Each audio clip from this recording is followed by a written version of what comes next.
লক্ষ্য করে দেখুন, ঈসা আলাইহিস সালাম যখন বলছেন হুকুম বিইذنিল্লাহ, তখন মুর্দা জিন্দা হয়ে উঠত।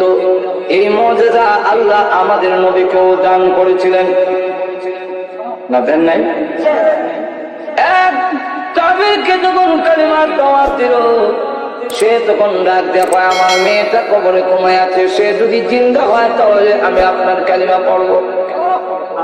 তার ধারণা হইল মুর্দা জিন্দা হবে না, আমারও কালিমা পড়তে হবে না। আল্লাহ নবী বলেন, তোমার মেয়ের কবরটা কোন আমার দেখায় দাও। এই যে কবর। আল্লাহ নবী কে বলেন, আল্লাহর হুকুমে উঠো। বলতে দিতে এমনি কবরের মাটি সরে গেছে, মেয়েটা কবর থেকে চিন্তা হয়ে উঠে আর কয়, লাব্বাইকা ওয়া সাদাইকা ইয়া রাসূলুল্লাহ, আমি সাক্ষী দিতেছি আপনি আল্লাহর পয়গম্বর। শুধু তার এই ঘটনাগুলো বলতে গেলে রাত পোহাবে, কিন্তু এক একটা করে বলতে থাকলে শেষ হবে না। দালাইলুন নবুওয়াত নামক কিতাবের মধ্যে লেখেন, হযরত জাবির রাদিয়াল্লাহু আনহু গিয়ে বলেন, নবীজির সামনে গেলেন, নবীজির চেহারা মুবারকের দিকে তাকাইয়া বুঝে ফেলেছেন নবীর পেটে খিদা আছে, চেহারার রং পরিবর্তন দেখা যায়। দৌড়ে গিয়ে বলে খাওয়ান আছে কি, 3.5 কেজি আটা হবে, রুটি বানাও গো। আমি একটা ছাগল আছে, এটা জব করে গোশত বানাইয়া দেওয়া যায়, পাক করো। কি করবেন? আমি নবীজিকে দাওয়াত দিব। স্বামী, আমাদের ঘরে যে আর কোনো খাবার নাই, বাচ্চারা কি খাও? হযরত জাবির রাদিয়াল্লাহু বাচ্চাদেরকে আদর করে ঘুম পাড়ায় দাও। বাচ্চারা ক্ষুধার্ত থাকতে পারে, আমার নবীজি ক্ষুধার্ত থাকতে পারেন না। আমার ঘরে যদি খাবার থাকে আর বিশ্ব নবী যদি ক্ষুধার্ত থাকে গো, কিয়ামতের মাঠে আমি আশিক রাসূল হইয়া মহান আল্লাহর দরবারে দাঁড়াতে পারবো না। সাহাবায়ে কেরাম ছিলেন আশিকে রাসূল, জীবন উৎসর্গ করেছে, সন্তানের কথা খেয়াল করে নাই। আমি নবীর সুন্নতই মানি না, আমি কেমনে আশিক রাসূল হইলাম? আমার বুঝে ধরে না। আশেক 2 রকমের হয়, একটা হলো ব্যক্তির আশেক, আর একটা হলো ব্যক্তির মানের আশেক। সাহাবায়ে কেরাম ছিলেন ব্যক্তি রাসূলের আশেক, আর কেউ নাই, শুধু একটা মাত্র বাচ্চা, তার 7 বছর বয়স। নবীজির সাথে কি শরীর হয়ে গেলেন। যখন নবীজি আসলেন, 7 বছরের বাচ্চাকে ডেকে বলে, ইয়া রাসূলুল্লাহ, ইয়া হাবিবাল্লাহ, নবীজি আপনি আসলেন, আমার আব্বা যে আসলো না, আমার আব্বা কোথায়? নবীজি কোনো জবাব দেয় না, নিচের দিকে তাকায় চোখের পানি ছেড়ে দিয়া কান্দেন আর বলেন, আল্লাহ, এই 7 বছরের বাচ্চাকে আমি কেমনে বলবো তার বাবা জান্নাতে চলে গিয়েছে? এই কথাটা এখন এর কেমনে কইব? নবীজির কাছে বারবার প্রশ্ন করেন, চোখের পানি ছেড়ে দিয়া কান্দেন, জবাব দেয় না।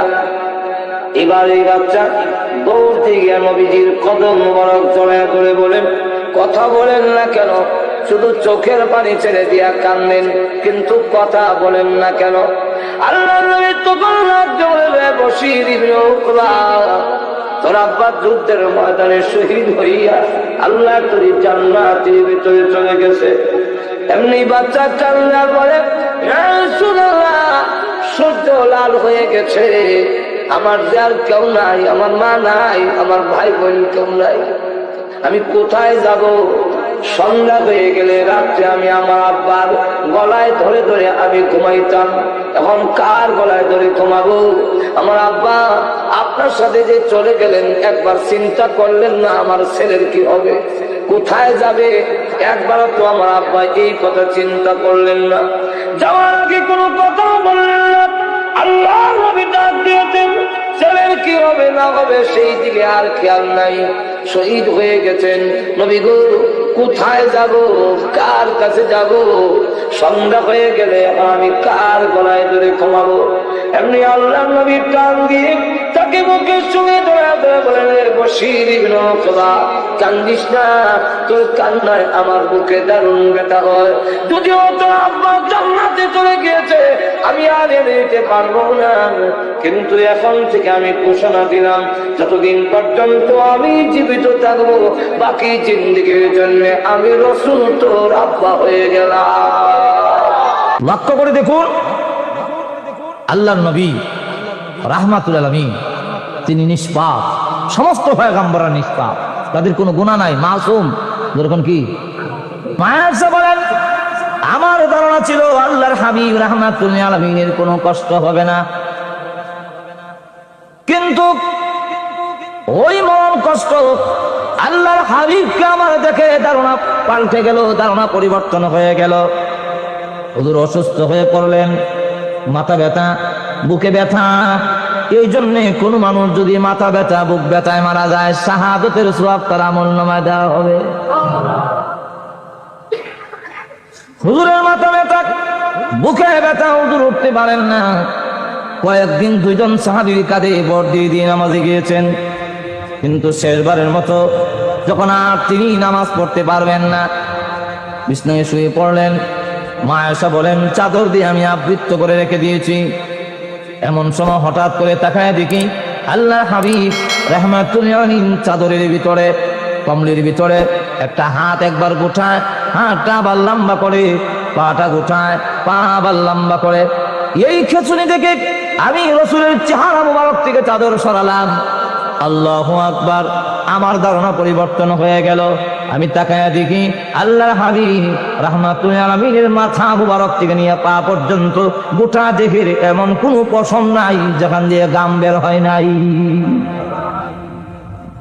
হুজুর মাত্রের মধ্যে এই অবস্থায় আল্লাহর হাবিব রাহমাতুল আলামিন হঠাৎ করে ডেকে বলেন, ও ফাতেমা, দেখো দরজায় যেন কে যেন বারবার সালাম দেয়, অনুমতি চায় ঘরে ঢোকার জন্য।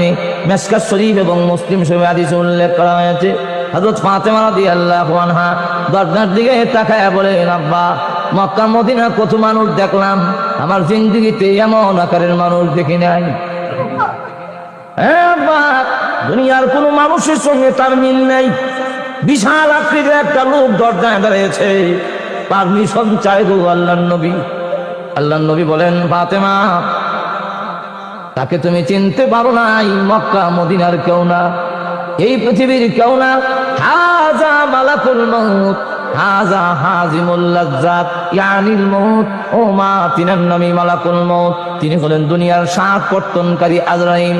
মাগো, সে এসেছে মনে হয়, আমার কাছে আসার জন্য পারমিশন চায়। ফাতেমা, তুমি জানায়া দাও, জোরে আওয়াজ দিয়ে দাও, আমি নবী তাকে ঘরে ঢোকার জন্য পারমিশন দিলাম। ফাতেমা রাদিয়াল্লাহু আনহা ডাক দিলেন, আব্বা না, আমি পারমিশন দিব না। মালাকুল মউত যদি হয়ে থাকে গো, আমি পারমিশন দিব না, কারণ আপনি যদি বিদায় হয়ে যান, আমি কার কাছে যাব, কোথায় যাব? চুলায় আগুন ধরে না, 3 দিন পর্যন্ত রুটি হয় না, হাসান হুসাইন কান্দে, আমি তাদেরকে পাঠাইয়া দিতাম, তোদের নানার কাছে চলে যা।